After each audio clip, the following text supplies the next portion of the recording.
1949 সালে এই সংবিধান লেখা হয় এবং সেটা ইমপ্লিমেন্টেশন হয় 1950 সালে।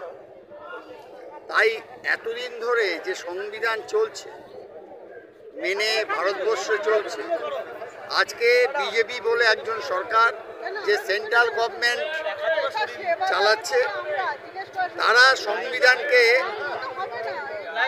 আহত করার চেষ্টা করেছে এবং করছে। এরকম আপনারা জানেন 160 বছরের যে আইন, সেই আইনের আইপিসি, সিআরপিসি সেগুলিকে চেঞ্জ করেছে, নাম চেঞ্জ করেছে।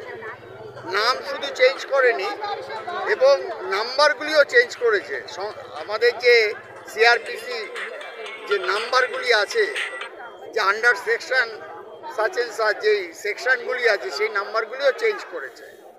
আজকে বিজেপি সরকার চাইছে সারা ভারতবর্ষে এই আমাদের সংবিধানটাকে শেষ করার চেষ্টা করেছে, নিজের মতন করে তৈরি করছে।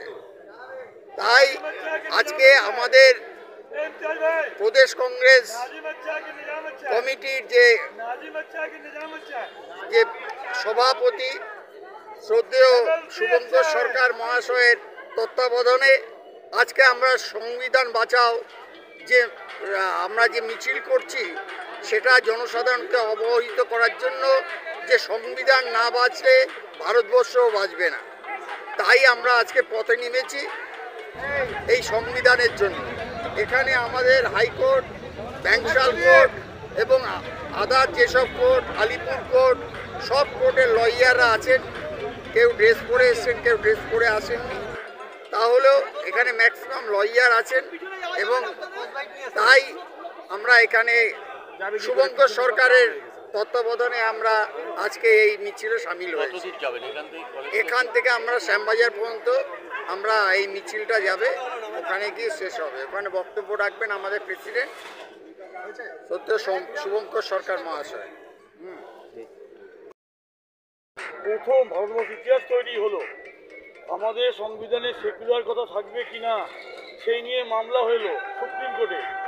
আজকে খবরের কাগজে আছে, গতকালকে রায় দিয়েছে সুপ্রিম কোর্ট যে সেকুলার কথা রাখতে হবে, ভারতবর্ষ ধর্মনিরপেক্ষ থাকতে হবে। অর্থাৎ কিনা ভারতবর্ষের ধর্মনিরপেক্ষতা নিয়েও প্রশ্ন ওঠে, মামলা হয় এই বিজেপি সরকারের আমলে। তারা করেছে সমস্ত মামলা।